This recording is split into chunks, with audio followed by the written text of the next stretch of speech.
नमस्कार। आज हम अजंत पुल्लिंग प्रकरण के अंतर्गत हरि शब्द है, हरि शब्द की जो सिद्धियां हैं वो, और हरि शब्द के अंतर्गत जो सूत्र लगेंगे उन सूत्रों की व्याख्या वगैरह ये देखेंगे। तो मैं आज बता रहा हूँ। सर्वप्रथम हरि जो है ये कैसे सिद्ध हुआ। हरि शब्द से प्रथमा के एक वचन में सु सो जस अम ओट सस जो सूत्र है इससे अनुबंध लोप कर दिया। अनुबंध लोप करने के बाद में हरि और श बचा। सस सोरु से रे कर दिया स के स्थान पर, और खरबसानी और विसर्जनीय से स से विसर्ग कर दिया, तो हरि ही रूप सिद्ध हो गया प्रथमा के एक वचन में। और हरि कैसे बनेगा? हरि प्रथमा के द्विवचन के अंतर्गत ओट आएगा। सो जैसा अम, और जैसे मैंने राम शब्द के अंतर्गत बताया है वैसे ही यहाँ भी होगा। तो ये आपको ज़्यादा परिवर्तन नहीं है, कम ही परिवर्तन है। राम शब्द को आपने यदि अच्छी तरह देख लिया, समझ लिया, सूत्रों को समझ लिया, तो इसमें ज़्यादा प्रॉब्लम नहीं होगी आपको। तो अब इसमें क्या है, हरि और औ इसमें क्या हो जाएगा फिर बाद में।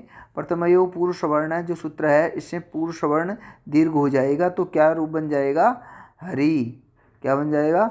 हरि बन जाएगा। अब प्रथमा के बहुवचन में जस विभक्ति हरि जस, इस अवस्था में हरि प्रथमा के जो बहुवचन है उसके अंतर्गत हरि और जस वो जसा मोर सूत्र से जस आएगा। और जस आने के बाद में क्या होगा, ये जो आगे सूत्र आ रहा है ये सूत्र लगेगा जसीचय। जसीचय इस सूत्र का अर्थ है कि अस्परे होने पर, क्या अस्परे हो, ऋस्वांत अंग को क्या हो जाता है? गुण हो जाता है। ऋष्वंत जो अंग है, ऋष्व जो अंग अंत वाला है उसको क्या हो जाएगा? गुण हो जाएगा। तो हरि में जो री है वो लघु ई है, तो यहाँ पे क्या हो जाएगा? गुण हो जाएगा। क्या हो जाएगा? हरे हो जाएगा। हरे अश ये हो जाएगा। अब क्या है, एचो व्याव सूत्र से क्या हो जाएगा? यहाँ पर अय हो जाएगा। हरे में एक के स्थान पर अय आदेश होकर के हम इसको वर्ण संयोग कर देंगे, मिला देंगे, तो हरयस बन जाएगा। हरयस बनने के बाद में ससस्वरु और खरवसानी और विसर्जनीय से रुत्व विसर्ग होकर के हरय रूप सिद्ध हो जाएगा। कौन सा रूप सिद्ध हो जाएगा? हरय रूप। अब द्वितीय के एक वचन के अंतर्गत हरिम, हरिम कैसे बना?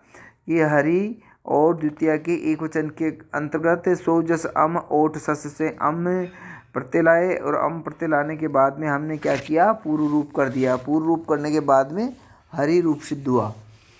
अब जो हरि है प्रथमा के द्विवचन के अंतर्गत, जो प्रथमा में जैसे बना था हरि वैसे ही द्वितीय में भी बनेगा। अब हरि ने द्वितीय के बहुवचन के अंतर्गत कैसे बनेगा? हरिन। हरि शब्द से सस से प्रत्यय लाएंगे। सो जस अम और सस जो सूत्र है इससे द्वितीय के बहुवचन में सस लाएंगे। अनुबंध लोप लसक व द्वितीय से अनुबंध लोप कर देंगे से का, तो अनुबंध लोप करने के बाद में अस बचेगा।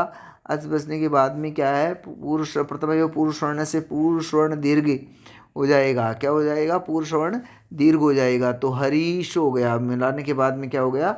हरीश हो गया। तस्मात् ससो न पुंसी जो ये सूत्र है इसमें क्या है? अंतिम जो शकार है उसको क्या कर देंगे? नकार कर देंगे। नकार करने के बाद में क्या रूप बनेगा? हरिन रूप बनेगा। क्या बनेगा? हरिन रूप। अब आगे है आंगो ना स्त्रियाम। इस सूत्र का अर्थ है कि घी संज्ञक से परे, जिसकी घी संज्ञा होती है उससे परे आंग को ना आदेश हो जाता है। आंग को क्या हो जाता है? ना आदेश हो जाता है, स्त्रीलिंग को छोड़ करके। किसको छोड़ करके? स्त्रीलिंग में नहीं होता है ये आंग। ये प्राचीन टा की संज्ञा है। यदि टा संज्ञा होगी, यह विधि सूत्र है, यहाँ घे की अनुवर्ती है, तो यहाँ पर क्या है? इस प्रकार सूत्र का अर्थ होता है कि स्त्रीलिंग भिन्न आ के स्थान पर ना आदेश हो। क्या हो?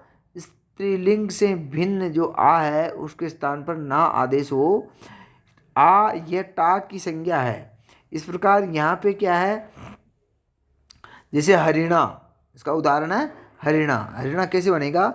हरि शब्द से तृतीया के एक वचन में अर्थवत धातु प्रत्यय प्रातिपदिकम, और फिर वही सौ जस अम और सस सूत्र से क्या कर देंगे? टा कर देंगे। में क्या है? अनुबंध लोप करेंगे। अनुबंध लोप करने के बाद में आ शेष रहेगा। क्या शेष रहेगा? आ शेष रहेगा। आ शेष रहने के बाद में क्या होगा, हरि आ, ये स्थिति हमारे सामने आएगी। अब आंगोष्णा स्त्रियाम, ये जो सूत्र आया है, ये सूत्र क्या कह रहा है कि आ के स्थान पर हम क्या कर देंगे, ना कर देंगे। जो टा का आ बचाया अनुबंध लोप करने के बाद में उसके स्थान पे ना कर देंगे, क्योंकि इस सूत्र का अर्थ क्या है कि घी संज्ञक से परे आंग को ना आदेश हो, स्त्रीलिंग को छोड़कर, स्त्रीलिंग में नहीं होता है। तो यहाँ पर हरि शब्द है वो पुल्लिंग है, तो यहाँ पे आ को हमने क्या कर दिया, ना कर दिया। अटकुप्वांग नुमवाएपी जो सूत्र है, जो राम शब्द के अंतर्गत भी आया है, रामायण जब सिद्ध किया था तब, तो यहाँ भी हरिणा जब सिद्ध कर रहे हैं, तो यहाँ भी अटकुप्वांग नुमवाएपी जो सूत्र है उससे न को न कर देंगे, तो हरिणा रूप सिद्ध हो जाएगा। क्या रूप बनेगा, हरिणा रूप बनेगा। अब हरिभ्याम, हरिभ्याम कैसे बनेगा, हरि शब्द से जो तृतीया के द्विवचन के अंतर्गत भ्याम आएगा, सोचस अम और सूत्र से ये लगाएंगे और वर्ण संयोग कर देंगे तो हरिभ्याम बनेगा। हरि भी वैसे ही बनेगा जैसे इसमें सीधा सा है, हरि और भीष प्रत्यय आ जाएगा, और भीष प्रत्यय करने के बाद में सकारुत्व विसर्ग कर देंगे तो हरि भीष बन जाएगा। अब चतुर्थी के एक वचन में हरि शब्द से चतुर्थी विभक्ति एक वचन में गे प्रत्यय करेंगे सोजस अम और सूत्र से, तो हरि ए हो जाएगा। अब हरि ए होने के बाद में ये एक सूत्र आता है घेर गीति, ये सूत्र आता है। तो ये सूत्र क्या कह रहा है, इस सूत्र का अर्थ है कि गित सुप परे रहते घी संज्ञक को क्या हो जाता है, गुण हो जाता है। जिसकी घी संज्ञा होती है उसको क्या हो जाएगा, यदि गित प्रत्यय पर है जिसमें ग की इत संज्ञा हुई है और वो गित क्या है, सुप है, तो सुप होने के कारण यहाँ पर क्या है, जिसकी संज्ञा होने के बाद में उसको क्या हो गया, गुण हो गया। क्या हो गया, गुण हो गया। अब यह है, कहने का मतलब यह है कि गीति सुप परे रहने पर घी संज्ञक के स्थान पर गुण आदेश होता है। जैसे हरि गे ए, यहाँ ई को गुण ए और ए को अयादेश करने पर हरे ये रूप बनता है। अब क्या हो जाएगा यहाँ पे, जैसे हरे के अंतर्गत वही गे प्रत्यय लाएंगे, गे प्रत्यय लाने के बाद में अनुबंध लोप करेंगे, ए शेष रहेगा, घी संज्ञा करेंगे, घेर घी संज्ञा करने के बाद में शेषो गीति से। अब घेर गीति जो सूत्र है ये क्या कर रहा है, ये ए कर रहा है, ये क्या कर रहा है, इसको गुण कर देगा। क्या कर देगा, गुण कर देगा। ए और ए हो करके इसमें क्या है, गुण कर दिया। हरि में जो ई है उसको ए कर दिया, गुण कर दिया।